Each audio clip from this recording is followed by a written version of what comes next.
दोस्तों, आप देख रहे हैं सुंदर बिहार। आज संडे है और मैं हाजिर हूँ संडे कमेंट बॉक्स लेकर के।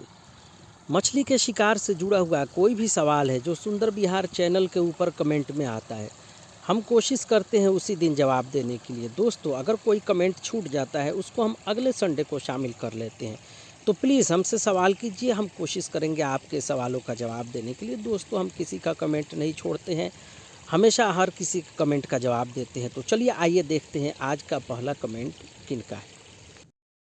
पहला कमेंट है फिरोज़ खान की तरफ से। लिखते हैं कि सर मुझे 3 केजी का रोहू लगा, थैंक यू।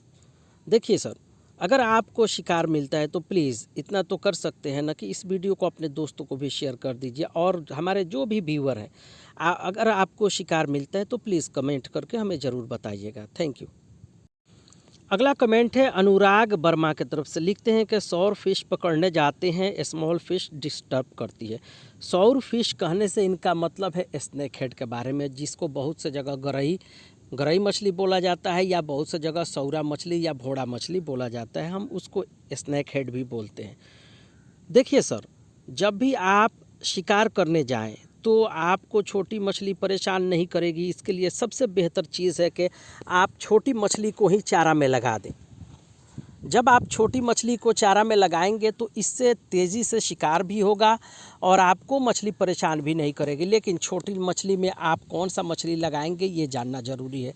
अगर 2 किलो 3 किलो का इस तरह से स्नैक हेड है या सौर मछली है, या कम से कम अपने हाथ से कम से कम आपका जो हाथ है कलाई तक उतनी बड़ी मछली है, तो उसके लिए आप पोठिया मछली का इस्तेमाल करें या चेल्हवा मछली का इस्तेमाल करें तो बेहतर होगा। आपको शिकार भी मिलेगा और मछली आपके चारा को खा करके परेशान भी नहीं करेगी। तो ये बेहतर विकल्प है सर, थैंक यू सर। अगला कमेंट है परवीन लयाल की तरफ से। लिखते हैं कि सुंदर भाई नमस्कार भाई, कोई ऐसा तरीका बताओ जो बड़ी मछली पकड़ने के लिए चिलुआ मछली और पोठिया मछली कम समय में ज़्यादा से ज़्यादा पकड़ी जा सके। देखिए सर, इसके लिए सबसे बेहतर चीज़ है कि आप कपड़ा सीने वाला सुई जो है उसको पत्थर पर रगड़ करके नोकीला बना दें। नोकीला बनाने के बाद से उसको गर्म कीजिए, गर्म करके बेंड कर लीजिए। तो ये हो गया आपका फिशिंग हुक। इसके अलावा आप पतला वाला, बिल्कुल पतला वाला रेशम का धागा इस्तेमाल करें हुक में बांधने के लिए। ये दूसरा स्टेप हो गया। उसके बाद से आप क्या करें, गेहूं का आटा ले लें। गेहूं का आटा आप छान लीजिएगा, पतला वाला आटा चाहिए, या मैदा ले सकते हैं। मैदा लेने के बाद से आप उसमें क्या करें, थोड़ा सा घोंघा फोड़ करके उसके बॉडी का अंदर का जो पानी है उसको मिला लें। अगर घोंघा आपको नहीं मिलता है तो बेहतर रहेगा कि आप मुर्गी का अंडा भी उसमें डाल दें। इससे क्या होगा कि जो आप चारा बनाएंगे उसमें आप मुर्गी का अंडा या घोंघा मिला देंगे। मिलाने के बाद से आप क्या करेंगे, थोड़ा सा उसमें से ग्राउंड बेट यानी चराई बनाने के लिए अलग कर लीजिए। तो जो आप चराई बनाएंगे वो बिल्कुल भुरभुरा होना चाहिए, यानी आपस में बिल्कुल लस्सादार नहीं होना चाहिए। तो बिल्कुल भुरभुरा होगा। उसके बाद से जहां आप पोठिया या चिलवा मछली का शिकार करना चाहते हैं वहां पर पहले ग्राउंड बेट डालिए और 2-3 मिनट वेट कीजिए। वेट करने के बाद से आपने जो चारा बनाया है उसको हुक में लगाइए। लगा करके आप पोठिया मछली का शिकार कर सकते हैं। दूसरा तरीका ये है कि आप फिशिंग, जो शिकार करने का, मछली फंसाने का जो ट्रिक होता है, कोई बॉक्स होता है, इसी चैनल पर आप देखेंगे हमने एक बॉक्स बनाया था, उस तरह से आप बॉक्स बना लीजिए।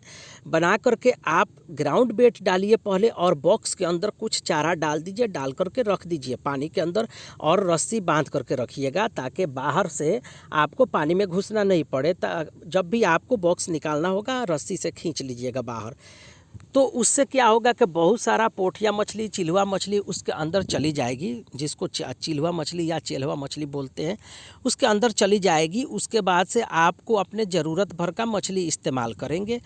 कोई डब्बा में जिंदा करके रख लीजिएगा और उससे मछली का शिकार कीजिएगा। बाकी बची मछली अगर आप घर ले जाना चाहें तो ले जा सकते हैं, नहीं तो वहीं पानी में वापस डाल दीजिए। दूसरे दिन फिर इसी तरीका को आजमाइए और बेहतर तरीके से शिकार कीजिए। Thank you sir. अगला कमेंट है फैज़ की तरफ से। लिखते हैं कि सर रोहू मछली को कैसे शिकार वाले जगह पर लाएं, प्लीज़ बताइए सर। देखिए सर, रोहू मछली को शिकार करने के लिए अभी बरसात का मौसम है, तो मैं इस डायाग्राम के ज़रिए समझाता हूँ जो अभी स्क्रीन पर आपको दिखाई दे रहा है। सर मान लीजिए कि आप जहाँ शिकार करना चाहते हैं, ये स्क्रीन पर जो दिखाई दे रहा है वो जगह है। तो यहाँ आप देखेंगे 3 एरो दिखाई दे रहा है। हमने 3 निशान लगाया, एक दाहिने तरफ, एक बाएं तरफ और एक बीच में है। तो जब भी आपको शिकार करना होगा तो रोहू मछली को बुलाने के लिए आपको चराई डालना पड़ेगा, लेकिन चराई डालने का विधि आपको समझना चाहिए।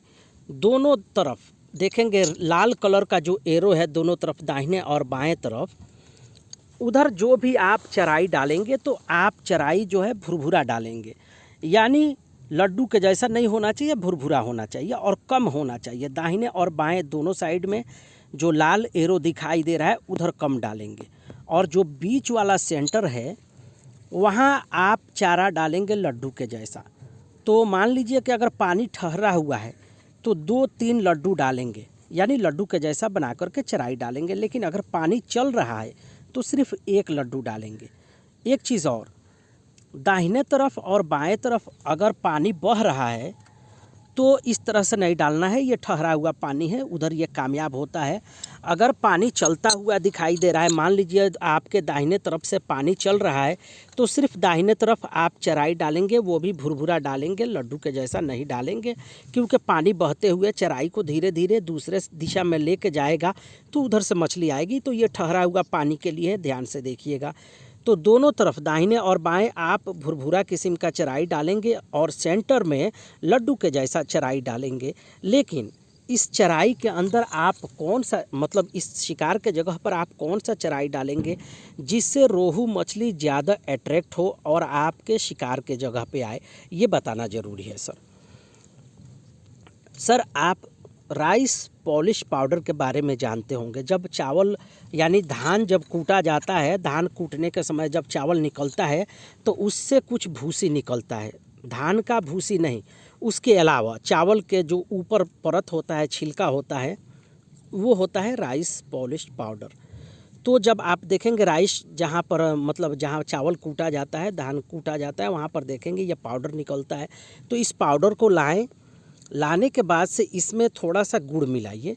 गुड़ मिला करके बिल्कुल इसको मसल करके मिलाइए। यानी कि अगर मान लीजिए कि आपने 200 ग्राम राइस पॉलिश पाउडर लाया है तो उसमें थोड़ा सा 10-15 ग्राम 20 ग्राम गुड़ मिला दीजिए, मिला करके मसल दीजिए। मसलने के बाद से उसको सुखा दीजिए।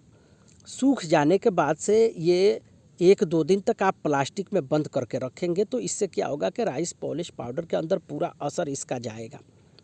उसके बाद से आप क्या करेंगे, जब आप जहाँ शिकार करना चाहते हैं वहाँ पर ये भुरभुरा किस्म का पाउडर डालेंगे दाहिने और बाएं साइड में। लेकिन सेंटर में आप अपना चराई जो है नहीं डालेंगे, कम डालेंगे, लड्डू के जैसा बना के डालेंगे, 1 डालेंगे काफ़ी है। वहाँ पर आप अपना फिशिंग हुक लगाएंगे और नया चारा डालेंगे। तो क्या डालेंगे मैं बताता हूँ आपको। आप गेहूँ के आटा या मैदा ले लीजिए, उसमें थोड़ा सा मुर्गी का अंडा मिला दीजिए। अगर संभव है तो आप घोंघा का भी इस्तेमाल कर सकते हैं, स्नेल, जिसको इंग्लिश में स्नेल बोलते हैं वो। तो घोंघा का जो अंदर वाइट वाला होता है, घोंघा को तोड़ने पर आप देखेंगे उसके बॉडी के अंदर जो वाइट वाला हिस्सा होता है उसको आप अपना फिशिंग हुक में लगाकर डालेंगे तब भी शिकार होगा। या गेहूं के आटा या मैदा लेकर के उसमें अंडा मिक्स कर दीजिए, मुर्गी का अंडा, संभव हो तो चींटी का अंडा मिक्स कर दीजिए, नहीं संभव हो तो मुर्गी का अंडा बेहतर है, उससे भी शिकार होता है और अच्छा होता है। तो इसको मिक्स करके चारा बनाइए, बस ये 2 चीज़ ही काफ़ी रहेगा। इसको जब भी आपको शिकार करना है फिशिंग हुक में लगाइए, चाहे आप गुच्छा वाला इस्तेमाल कर रहे हैं या सिंगल हुक इस्तेमाल कर रहे हैं। पानी के अंदर डालेंगे, लेकिन दाहिने और बाएं साइड में चराई डालना है, वो भी भुरभुरा। यानी जो चराई आपने डाला है वो लड्डू के जैसा नहीं होना चाहिए, भुरभुरा होना चाहिए।